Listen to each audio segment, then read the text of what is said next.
বলতেছেন আমি লক্ষ্য করলাম জোহরের নামাজের ওয়াক্ত হলো, আজান ভেসে আসতেছে নবীজি রওজা মোবারক থেকে।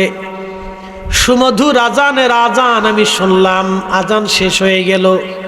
কিছু সময় পরে দেখি নবীজি রওজা মোবারক থেকে একামতের আওয়াজ আসতেছে।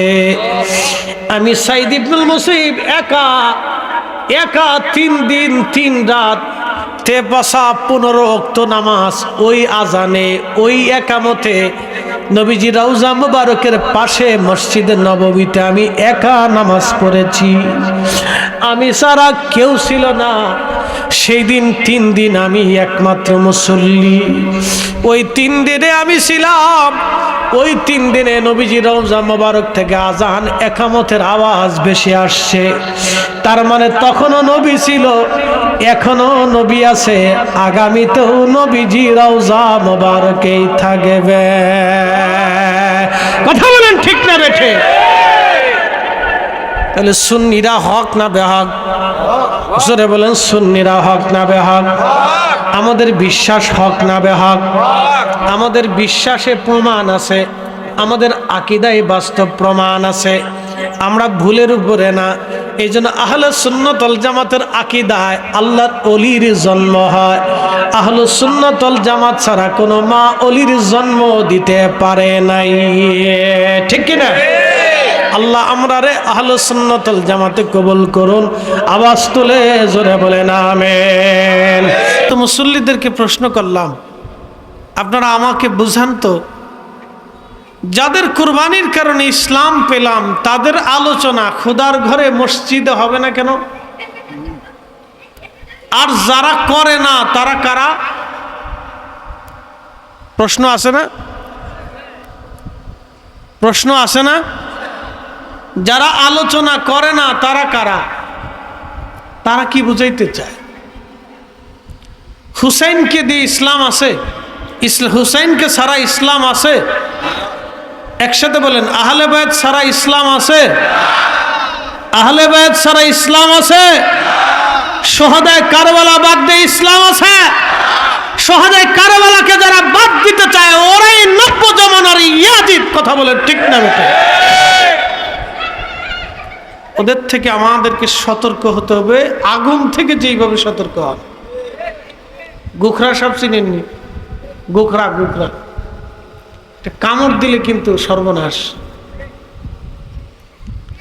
গোখরা সাপ দেখলে মানুষ যেমন দূরত্বে চলে যায়, এদের থেকে আপনাকে ওইভাবে দূরত্ব সরে আসতে হবে, নতুবা ঈমান নিয়ে কবরে যাওয়ার সুযোগ নেই। আমি আপনাদেরকে বুঝাচ্ছি, মনোযোগের সাথে শুনবে। নূহ আলাইহিস সালামের মহাপ্লাবন চলতেছে। 40 দিন নূহ আলাইহিস সালাম পানির উপরে ভাসতে লাগলেন। ভেসে ভেসে 40 দিন পরে জুদ পর্বতে যখন তিনি পদার্পণ করলেন, সেই দিনটাই ছিল আশুরার 10 তারিখ। প্রশ্ন, নূহ আলাইহিস সালাম কি দিলেন না পেলেন? বুঝেন নাই? নূহ আলাইহিস সালাম কি দিলেন না পেলেন? পেলেন, আল্লাহ ওনাকে দিল। তো আশুরার 10 তারিখে আল্লাহ নূহ আলাইহিস সালামকে দিলেন, আর এই আশুরার 10 তারিখে আমাদের নবী থেকে আল্লাহ নিলেন। এই কথা বলেন, জোরে বলেন। রহস্য আছে? আছে। এই ওলিদের কাছে না আসলে রহস্য বুঝতেন না। এই ওলিরা এসেছিলেন বিধায় আপনাদেরকে শোহাদায়ে কারবালার মহাব্বত দিয়ে, ইশকে রাসূল দিয়ে আপনাদেরকে বসিয়ে দিয়েছে। ওলি বিদ্বেষী বাংলাদেশে হাজার হাজার লাখে লাখে আছে, আজকে ওদের এই দিনের কথা মনেই নাই। আমাকে দেখান, আমাকে দেখান ওলি বিদ্বেষীদের অন্তরে শোহাদা কারবালা নাই। ওলি বিদ্বেষীদের অন্তরে আহলে বাইত রাসূলের মহব্বত নেই।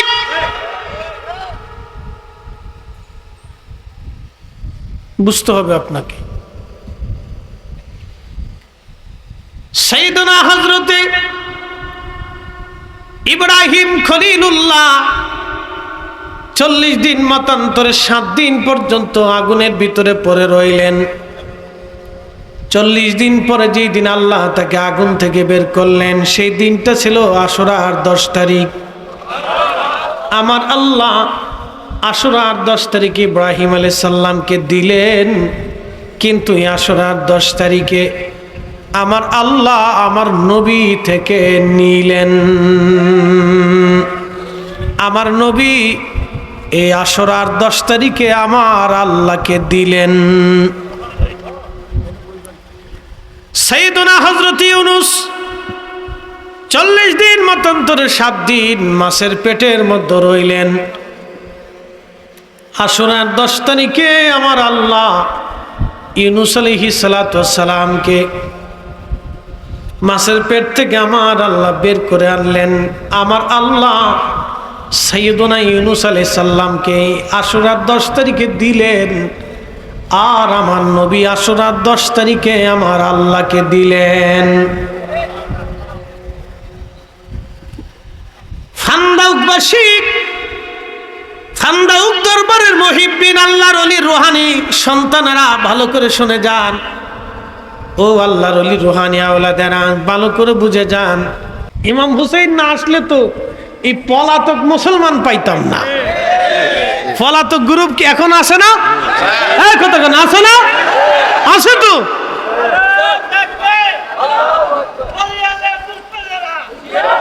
আছে আছে। ও দেখবেন যে আপনার সামনে দিয়ে পিছনতে পালিয়ে চলে গেছে। ও খুঁজে পাবেন না, ওরে খুঁজে পাবেন না। যারা মসজিদে আশুরাতে ইমাম হুসাইনের আলোচনা করে না, তাহলে বুঝেন ওরা হলো ওই যে পলাতক গুরু, পিছনতে যেটি ফলাইছে।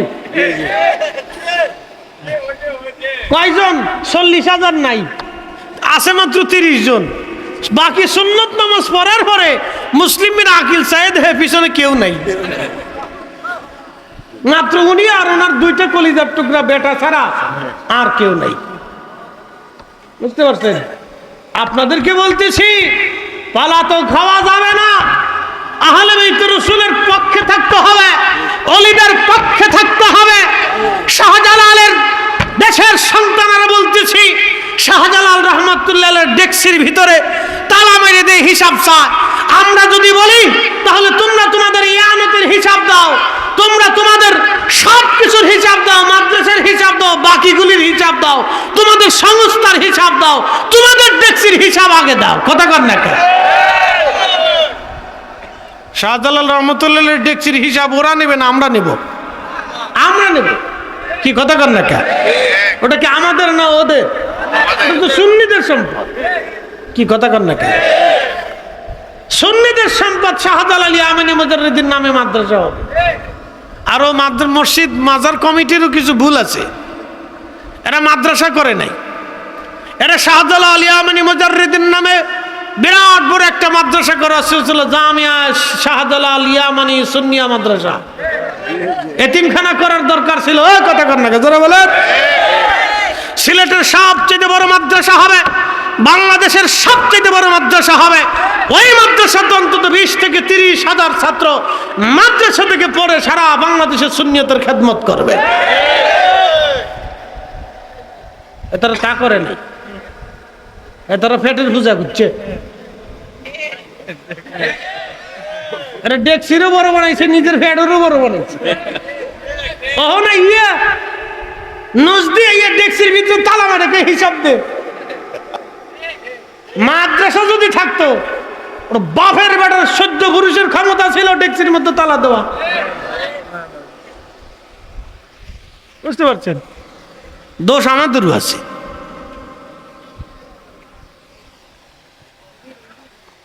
এই জন্য আহলে সুন্নাত ওয়াল জামাত অনুসারী এখানে মাদ্রাসা আছে না?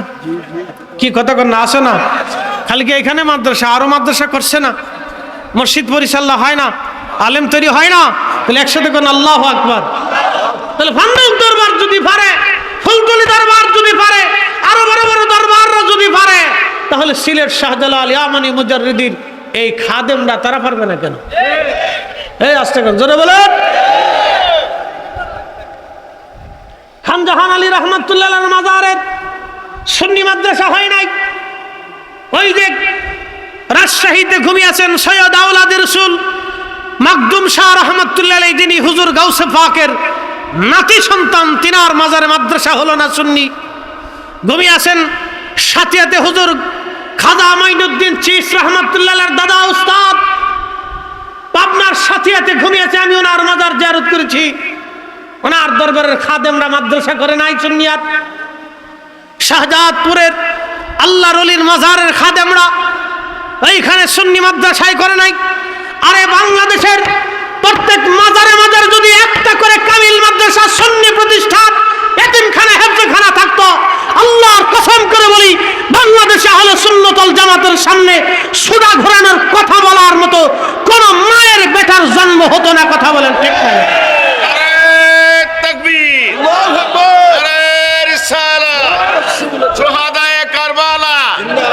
ঐতিহ্যবাহী বান্দার দরবার শরীফ, আল্লামা মুফতি জহিরুল ইসলাম ফরিদী সাহেব। আমার সাবেক হয়েছে 1 ঘন্টা ওয়াজ করতে, আমি তো কারবালার অরিজিনাল ওয়াজ সাজিয়ে দিচ্ছি না। একটা বিষয় বুঝাই, এশক যখন শেষ হয়ে যায়, ক্ষুধা যখন নিবারণ হয়ে যায়, তখন আবার খাইতে গেলে বেমজা লাগে, বুঝছেন না? আশেকদের একটা ক্ষুধা ছিল, ক্ষুধা কিন্তু নিবারণ হয়ে গেছে। এখন আমি যত গাবো তত আপনাদের কাছে বিতৃষ্ণা লাগবে। না না না করলেও এটা হৃদয়ের ব্যাপার, শারীরিক করলেও লাগবে না, সমস্যা নাই। কিন্তু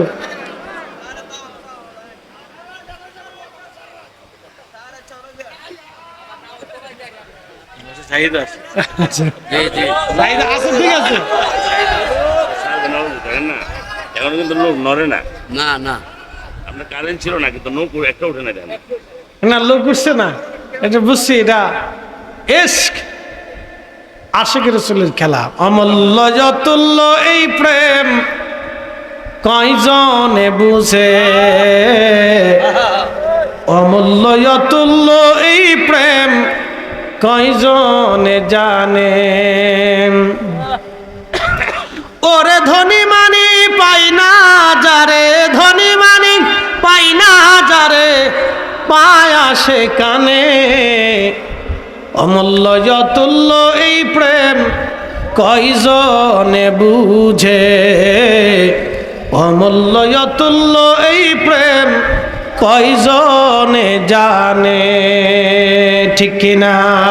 আল্লাহুম্মা সাল্লি আলা মাওলানা মুহাম্মদ।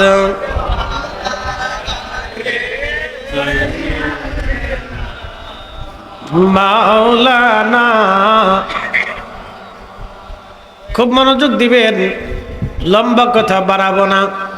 দেহ মোবারক দাফন করে দিয়ে পানি ঢেলে একবারে সমান করে দিয়ে বেঈমানের দলেরা চলে গেল।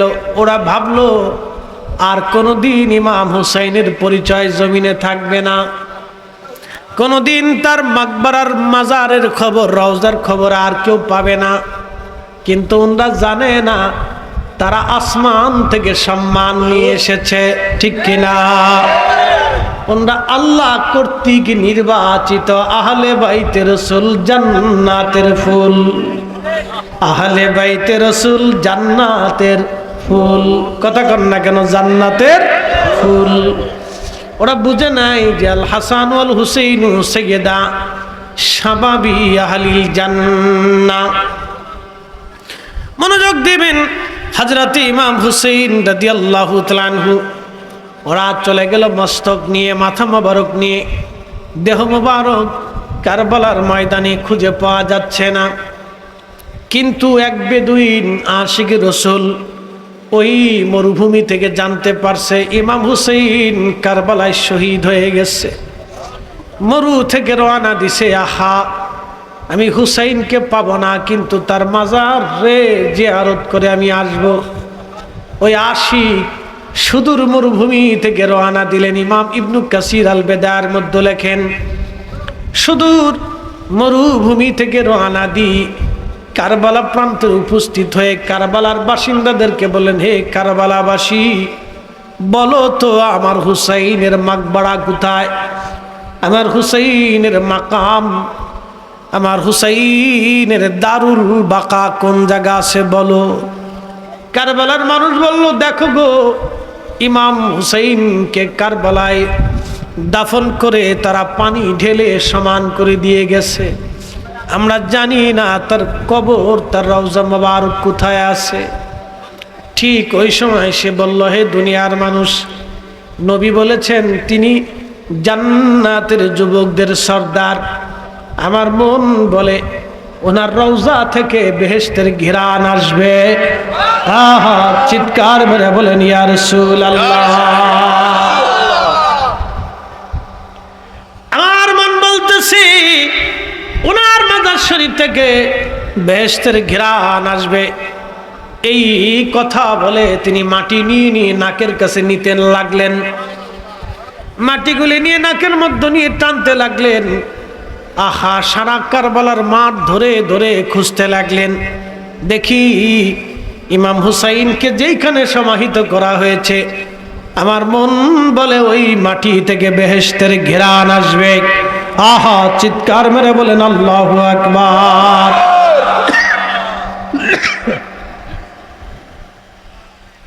ঠিকই উহুদে যদি চলে যান আপনি, নবীজির দন্ত মোবারক শহীদ হয়ে যাওয়ার পরে উহুদের যেই ফাঁকা জায়গা, মাঝখানে পাথরের মাঝখানে যে ফাঁকা জায়গা ছিল, ওইখানে নবীজি আহত নবীজিকে নিয়ে জিব্রাইলের নেতৃত্বে সাহাবীরা আবু বকর, ওমর ওই ফাঁকা জায়গা নিয়ে নবীজিকে লুকিয়ে রেখেছিলেন, বিশ্রামে নতরত ছিলেন নবীজি। ঠিক ওইখান থেকে 1450 বছর পরে এখনো বেহেশতের ঘিরান আসে। আহা, জোরে বলেন আল্লাহু আকবার। আমি ইতিহাস থেকে বলতেছি না, আমি নিজের আর সাক্ষী। হজ শেষ করার পরে মদিনাতুল মুনাওয়ারায় গেলাম, চিন্তা আসলো নবীজি যে এখানে বিশ্রাম নিলেন ওইখানে যাব। রাত্রিবেলা চলে গেলাম আমরা, এশার নামাজের সময় আমরা ওইখানে উপস্থিত হলাম। মদিনা শরীফ আজান পড়ল। ওই উপরে যাওয়ার পরে বাতাস থেকে সুঘ্রাণ আসতে লাগলো, শুধু সুঘ্রাণ আসে, বেহেশতের ঘ্রাণ, খুশবু আসতে লাগলো, খুশবু। ওইখানে আমরা এশার নামাজ পড়লাম, মিলাদ শরীফ পড়লাম, দোয়া করলাম, কাঁদলাম, খুশবু আসতে লাগলো। মন চায় না ফিরে আসি, শুধু খুশবু আসে, বেহেশতের ঘ্রাণ আসে, জান্নাতের। নবীজি যে এখানে বিশ্রাম নিয়েছিল ওইখান থেকে এখনো রাত্রিবেলা খুশবু ভেসে আসে। ওই কারবালার অধিবাসী বেদুইন চিন্তা করলো ঘ্রাণ অবশ্যই আসবে, কারণ তারা জান্নাতি যুবকদের সর্দার।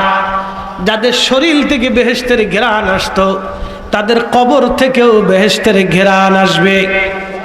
ওই বেদুইন চলে গেল খুঁজতে খুঁজতে, মাটি হাত দিয়ে নাকে লাগায় দেখে বেহেশতের ঘ্রাণ আসে।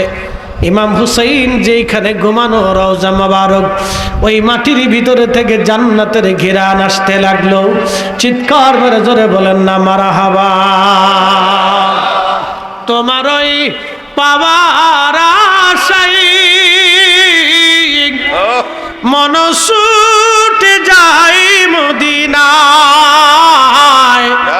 তোমার ওই পাওয়ার আশায় মন ছুটে যাই মদিনায়। এ আশিকে দিদার দাও না, আর দূরে থাকিও না। এ আশিকে দিদার দাও না, আর দূরে থাকিও না। হে রাসূল তোমায় ভালোবাসি, অন্তরে শুধু, মুখে নয়, জান্নাতের আশায় নয় হে রাসূল, জাহান্নাম কেউ ডরি না।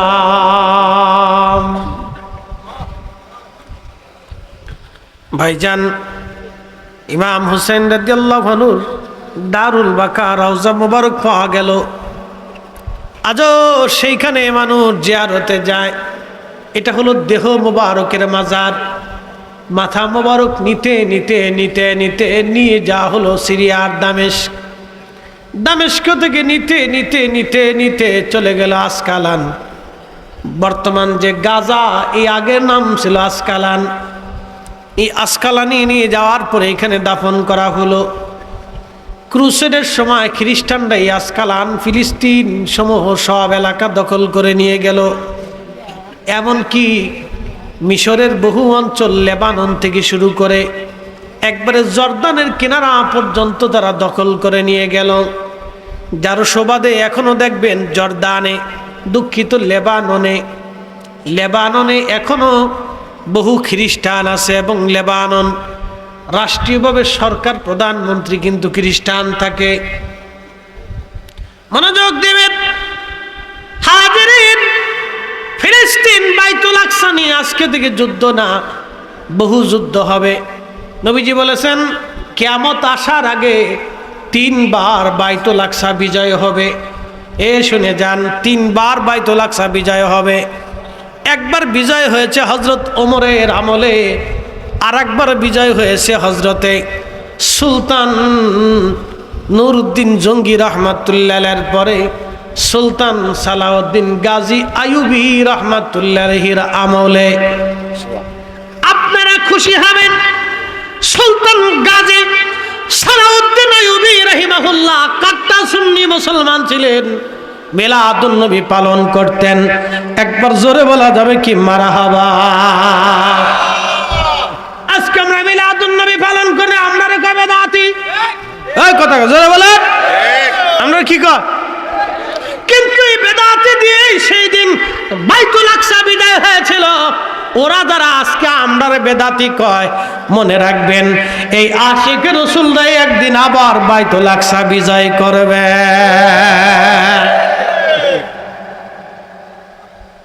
কিয়ামতের পূর্ব সময় বাইতুল আকসা আবার বিজয় হবে। মারহাবা কোন? সময় আসতেছে। দেখুন এখন কিন্তু বাইতুল আকসা আমাদের নাই, আমাদের ইহুদিদের নিয়ন্ত্রণে। ওরা হুকুম দিলে, ওর অনুমতি দিলে নামাজ হয়, নাহলে বন্ধ থাকে, বুঝছেন? আর আমাদের মধ্যপ্রাচ্যের আমির ওমরারা বউলুয়ে খালি ঘুমায়। হেতাগে দেশের মৌলবীরা বাংলাদেশে এখানে কে বেদাত শিরক, কথা বুঝাইতে পারছি না আপনাদের? বেদাতের ফতর গোষ্ঠী কিলাই সোহাদা কারবালা মাহফিল হবে নি? যেমনি করতেছেন মনে হয় না খেয়ে আসছেন, হবে নি? মিলাদুন নবী মাহফিল হবে নি? হাত উঁচা করে বলেন হবে নি? তুফান হলে হবে নি? বিশ্বযুদ্ধ হলে হবে নি? পৃথিবী উল্টে গেলে হবে নি? ভূমিকম্প হলে হবে নি? ভূমিকম্প হইতে পারে, ভেনেজুয়েলায় কি পরিমাণ ভূমিকম্প দেখছেন, লক্ষাধিক মানুষ মারা যাবে। আরে কি কষ্টের ভিতরে মানুষগুলি আছে। ওরা যে ধর্মেরই হোক, আল্লাহ ওদের এহসান করুক, আমরা দোয়া করি। কথা ঠিক আছে কিনা? আমরা দোয়া করি আল্লাহ তাদেরকে এহসান করুক। কত মা সন্তান হারাইছে, কত সন্তান মা হারাই ফেলছে। ভেনেজুয়েলার প্রেসিডেন্ট ধরে নিয়ে গেছে ওই ডাকাত, ওই টিরাম, আমাদের দেশে যে গরুর নাম রাখছিল। হ্যাঁ, এই পাগলটার ইরানে এমন বাটাম চালান দিছি, জনমের করে নাক খুশকাইয়া তারপরে তওবা করাইছে। কথা কর, জোরে বলেন, জোরে দিয়ে দিছে ওরে একবারে কায়দা মতো বাটাম চালান দিচ্ছে। তবে শোনেন, আপনাদেরকে একটা তথ্য দিয়ে রাখি, যদি ইরানের পরাজয় হইতো তাহলে ভারতের বহু মুসলমান এত সময় মারা যেত। ভারতে ওরা মুসলিম নিধন করার পরিকল্পনা করে রাখছে। মুসলমানরা কোনো জায়গায় যদি দুর্বলতা পায় তাহলে ভারতে সাম্প্রদায়িকতা সৃষ্টি করে বহু মুসলমানকে হত্যা করবে। দেখেন অলরেডি গরু জবাই করা কিন্তু বন্ধ করে দিচ্ছে, বহু মসজিদ ওরা ভেঙে ফেলতেছে। কি কথা কর না কেন? বহু মসজিদ ভেঙে ফেলতেছে।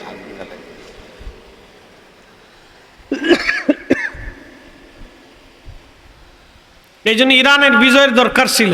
আল্লাহ এই সময় আমাদেরকে সাহায্য করছে। একসাথে কেন আল্লাহু আকবার। আল্লাহ মুসলমানদের বিজয় দান করুক, জোরে বলেন আমিন। হ্যাঁ, মুসলমানের একতার শক্তি আছে। পৃথিবীর মুসলমানরা যদি ঐক্যবদ্ধ হয়, আপনাদেরকে একটা তথ্য দেই, যদি আরব বিশ্ব, আরবের সাইড দিয়ে এই অন্তত 20টা মুসলিম দেশ যদি এক ঐক্যবদ্ধ হয়ে এক জায়গায় দাঁড়ায় যায়, তাহলে পৃথিবীর অর্থনীতি ধ্বংস হয়ে যাবে, সারা পৃথিবী অন্ধকার নেমে আসবে, কারো ঘরে বাতি জ্বলবে না। মুসলমানদের কাছে এত ক্ষমতা আল্লাহ দিয়ে রাখছে, কিন্তু আরবের নেতারা ওরা যাইয়া ওই ওদের কাছে তাহলে পা টিপে, হ্যাঁ বুঝতে পারছেন, পা টিপবো নাকি, এক একটা বউ বলে 30টি, এবারে কি বউ সামলাবো না দেয়ার সামলাবো কোনটা? আমি মাঝে মধ্যে চিন্তা করি এত বউ দিয়ে করে কি ব্যাপার, কি গরু না জিন, বুঝি না কিছু। কি যারা আরবে থাকেন, আপনারা যারা সৌদি আরবে থাকছেন, আমি কি মিছে কথা বলতেছি ভাই? 60টার উপরে বিয়ে করে ইসলামে কি জায়েজ আছে? কোরআনে আছে? তাহলে কোরআন মানলো কই? কি কথা কর না কে? এতে এসে আমার 8 টাকার তারাবি শিখাইতে, ইস এসে আমার 8 টাকার তারাবি শিখাইতে, বেদাত শিখাইতে। আমার ওনার কাছ থেকে বেদাত নিতে হবে না, আমরা বলে দেবো তোমরা তোমাদের বউ করে বেদাত শিখাও গে যাও। আমার কাছে বেদাত শিখে লিখতেন, আমরা ইসলাম দিছে শাহজালাল ইয়ামানি মুজাররিদি, ওলিরা শাহজালাল 360টা ওলিয়া, 12 ওলিয়া, অসংখ্য ওলিরা। কথা হাতু জায়গায় বলে, হাতু জায়গায় বলে, ঠিক না বেটি, ঠিক না বেটি? আল্লাহ ওলিদের প্রতি আমরা কবুল করুক, জোরে বলে না। আমি লম্বা আলোচনা বাড়াবো না, সাহেবের কাছে মাপ চাই, কারণ আমি মূল আলোচনা সেরে বলছি। এখন যত অধিক আলোচনা আসবে এগুলো অপ্রাসঙ্গিক আলোচনার ভিতরে চলে যাবে।